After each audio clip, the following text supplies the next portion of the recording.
terus. Museum Bank Mandiri dibangun pada tahun 2004. Lahan yang ditempati oleh Museum Mandiri seluas 10.039 meter persegi, sementara luas gedung sebesar 21.504 meter persegi.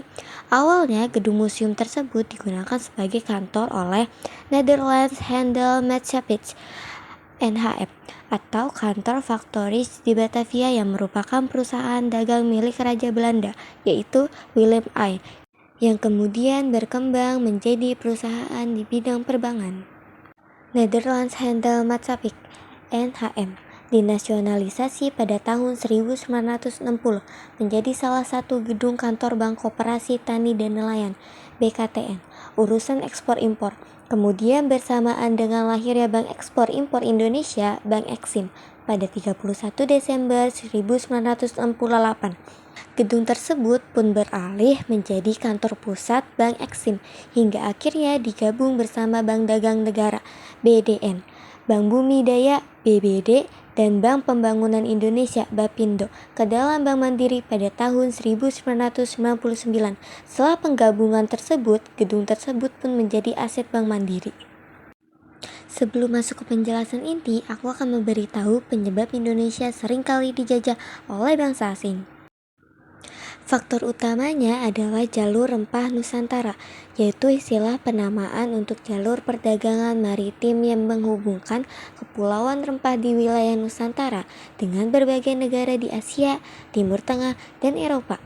Jalur rempah menjadi salah satu faktor penting dalam perkembangan peradaban dan ekonomi di wilayah Nusantara.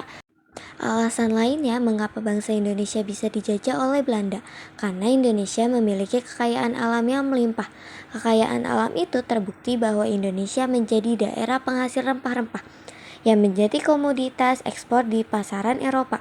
Pada awalnya bangsa Eropa datang ke Indonesia untuk berdagang, yaitu mencari rempah-rempah, namun akhirnya justru menguasai wilayah Indonesia.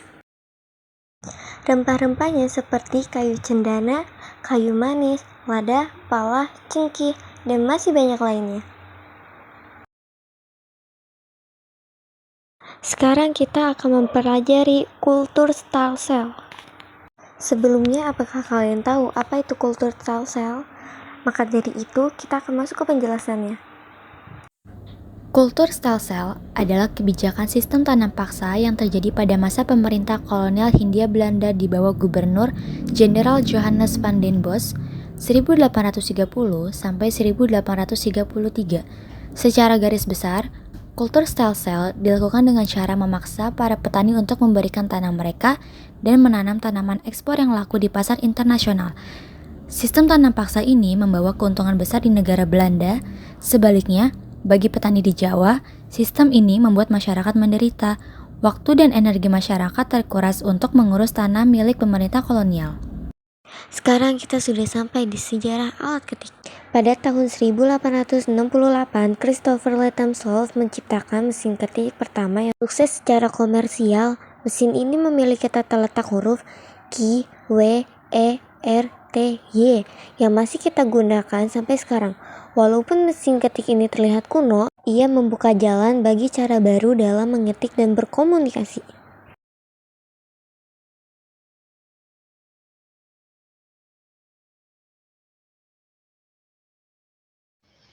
Apa itu surat berharga? Dalam lalu lintas perdagangan, kerap kali dijumpai surat yang mudah diperdagangkan dan menunjukkan suatu nilai tertentu, serta dapat dialihkan dari tangan satu ke tangan yang lain. Menurut Kamus Perbankan, yang termasuk ke dalam surat berharga adalah surat pengakuan hutang, wesel, saham, obligasi, sekuritas kredit, atau setiap derivatifnya, suatu kewajiban dari penerbit. Kepentingan lainnya dalam bentuk yang lazim diperdagangkan dalam pasar modal dan pasar uang. Fungsi utama dari surat berharga adalah sebagai alat legitimasi karena surat berharga dapat menunjukkan sebuah keabsahan bagi pemiliknya mengenai hak-hak tertentu. Memasuki area bawah museum. Di sini kami dapat melihat berbagai macam berangkas beserta kuncinya. Bahkan, kami melewati pintu besi yang super tebal untuk memasuki ruangan safe deposit box. Tidak hanya itu saja, troli dan pengangkut uang berserta boneka peraga juga ikut menjadi bagian koleksi dari Museum Bank Mandiri. Di bagian akhir museum, kami akan diperlihatkan diorama pembuatan gedung NHM. Di sini kami juga dapat melihat mesin lift dari zaman kolonial.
Lebih ke dalam lagi, kami dapat melihat koleksi yang memamerkan benda-benda perbankan pada awal mula dikenal di Indonesia.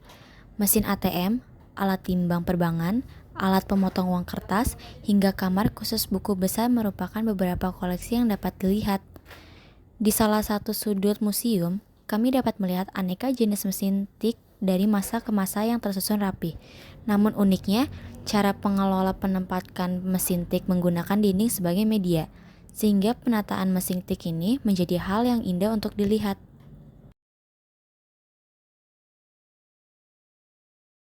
Museum Mandiri juga memiliki ruang kluis atau khazanah. Ruangan ini berfungsi sebagai tempat penyimpanan uang kas dan barang berharga milik nasabah, antara lain surat berharga dan emas. Sebagai informasi, jenis kluis di Museum Mandiri terdiri dari dua, yaitu buaikan kluis yang berukuran kecil di lantai dasar dan lantai 1, serta kluis utama di lantai basement. Ruang kluis utama memiliki konstruksi dari baja. Terdapat 3 pintu baja yang menjadi pembatas seberat 5-6 ton sebagai bentuk pengamanan.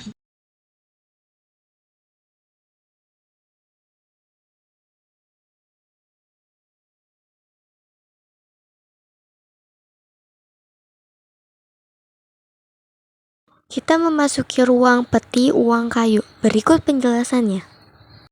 Peti uang kayu merupakan generasi pertama dalam sistem penyimpanan uang di dalam bank. Peti kayu ini hanya digunakan untuk membawa uang di antara petugas kasir untuk disetorkan ke kepala kasir. Setelah uang terkumpul oleh kepala kasir, uang tersebut dibawa ke ruang kluis utama atau khazanah. Bahan kayu dijadikan pilihan karena bahannya mudah dicari dan lebih murah bila dibandingkan dengan besi. Terakhir adalah mesin uang. Berikut penjelasannya. Mesin uang sendiri sudah ada sejak 1879. Penemu mesin uang adalah James Ritchie. Mesin hitung uang fungsi utamanya merupakan alat untuk mempermudah proses perhitungan uang sehingga waktu bekerja lebih efisien. Awalnya, mesin hitung diciptakan untuk mendukung pekerjaan perbankan oleh penciptanya.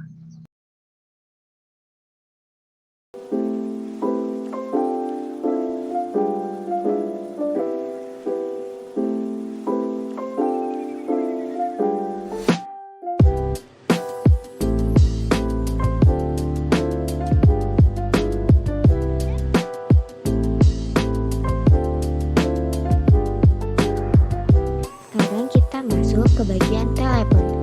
Telepon ini berfungsi sebagai alat telekomunikasi yang dapat mengirim pembicaraan melalui sinyal listrik. Dalam dunia perbankan, telepon berfungsi sebagai komunikasi antar cabang maupun internal dalam satu kantor atau gedung. Telepon ini sebagai pendukung semua unit alamat ini adalah Alexander Graham Bell di Boston pada tahun 1876. Tetapi jauh sebelum itu, Antonio Meucci, warga negara Italia, telah menciptakan telepon pada tahun 1849. Pada September 2001, Meucci dengan resmi diterima sebagai pencipta telepon oleh Kongres Amerika Serikat dan bukan Alexander Graham Bell.